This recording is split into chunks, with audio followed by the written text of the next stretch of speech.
Hi everyone, it's Jessica. Welcome back to my channel. Today we're going to be working on something fun. So if you've seen the video, that October's challenge is tiny piecing, and I've kind of been pondering on this. I'm not exactly sure what my final project is going to be, but we're going to make some tiny sawtooth stars. So let's get started. Today I have some tiny pieces cut out for a small sawtooth star. So this star is small. These measure 1 inch by 1.5. These squares are 1 inch, and that's what we're going to use to make our flying geese. So I'm just going to align this square. I'm starting at the bottom corner, and I'm making sure the sides and everything are matched. And then we're going to sew on this diagonal, just like we usually do if we're piecing big flying geese. We need to make 4 of these. So we just continue repeating that. These pieces are little, so they do take some fussing to get just right. I have my stitch length turned down pretty low here. This is like 1.3 or something around there. And when I'm doing tiny piecing, I always turn the stitch length down, because if I had it up big, like, you'd take very few stitches across this. So by turning it down, I'm stitching kind of like at the same rate I would be if the piece was larger.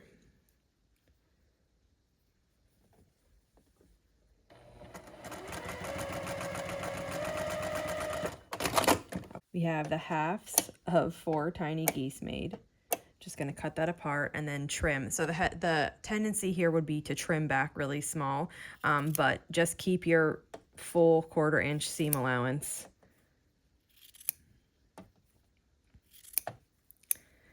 And just clean these up. And now we're going to put the other side on. So I just finger press this open. It's so little, but they're so adorable. Okay, so here's the other one. And again, I'm just matching. I start the bottom corner and then I match the sides. And then we will just sew this on just like we did before across this diagonal. And then repeat that for all 4 of these flying geese. Kind of when you're doing this tiny piecing, the margin for error is a lot smaller because your piece is a lot smaller. So I always found that if I do tiny piecing and then I go back to the regular size that I make, the piece seems enormous and it's so much easier. Doing this is really, it stretches your skills. So even if you plan to do nothing with your blocks, I highly encourage you to make a few tiny ones and do it every now and then, because it really does improve your piecing skills. Because if you can piece something this tiny, you can piece something big. Now I'm going to cut these apart, and we'll just again trim this little side off.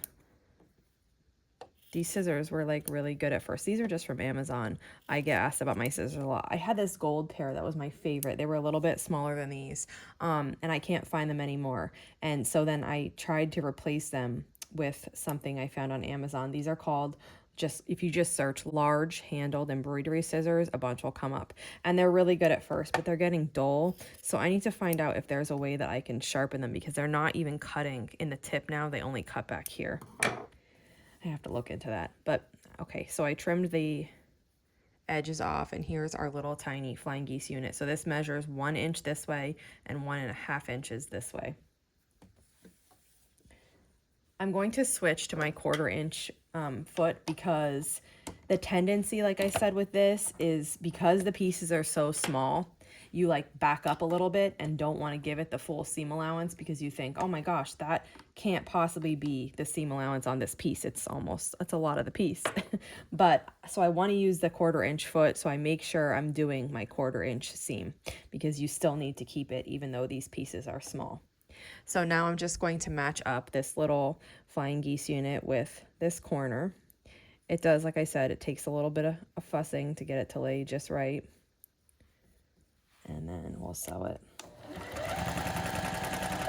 And then I have my center, which is 1.5 inches square. And I'm just going to lay that on top of a flying geese unit. Now, I mean, my units are not perfect, but I still can make a cute block. Sometimes with the geese this little, it is hard to get them just right, but your block can still turn out really cute, even if your pieces aren't perfect.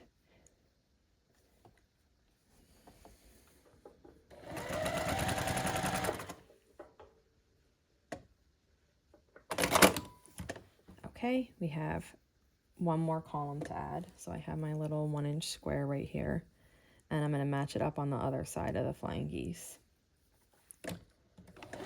And then we'll sew down this side.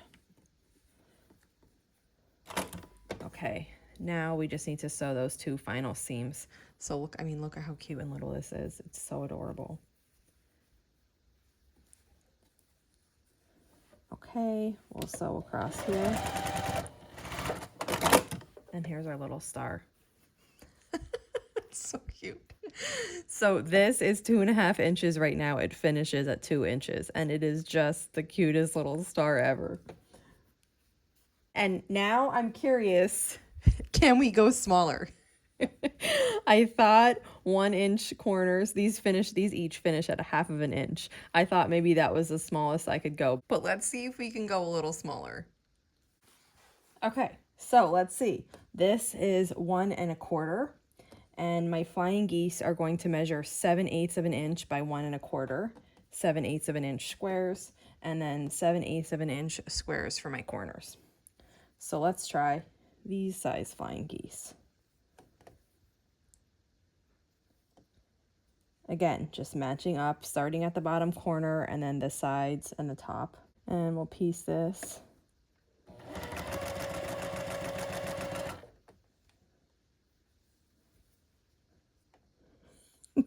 So little. It really feels the same as the one before this. It doesn't feel smaller. I mean, it's only 1/8 of an inch smaller. It's not really gonna feel smaller. When I was making the flying geese on that last one, they were 1-inch squares, and these are 7/8 of an inch square, so they're really still close together. I don't know if I can go to 3/4. The math on that one's a little strange. I'm gonna have to play with it. Okay, so here's how it looks with one side done. And let's add the other side.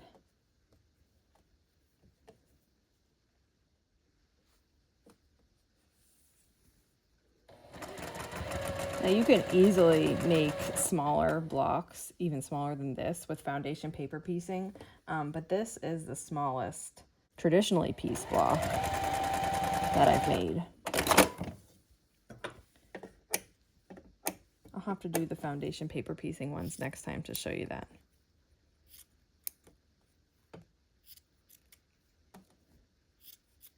Okay. And here's what our little flying geese looks like. I mean, so adorable. We're going to go back to the 1/4 inch foot. Okay, and let's start assembling this star. Now we're going to do it in the same way as we did the one before. So, I mean, this is really satisfying though, because, I mean, it's very fussy. Yes, I know that. But it's a 7, you know, these squares were 7/8 of an inch. I mean, that's normally a size that you think, oh, I can't do anything with that. I mean, if you can piece this star with that, that's a whole, that just like opens up a whole nother area of, you know, exploration when you're piecing with really tiny pieces, using all your little scraps. I mean, it's so cute. Now we're going to finish these last 2 seams. So let's see.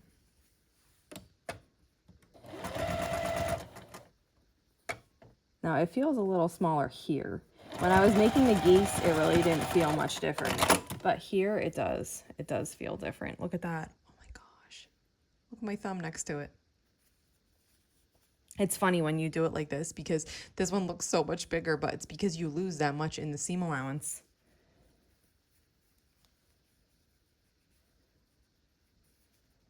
Okay, let's get this other side sewn on here.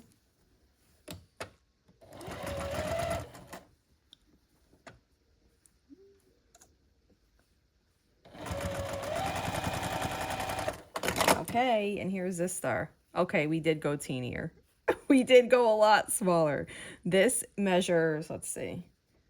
This one is 2 inches unfinished, 1.5 inches finished.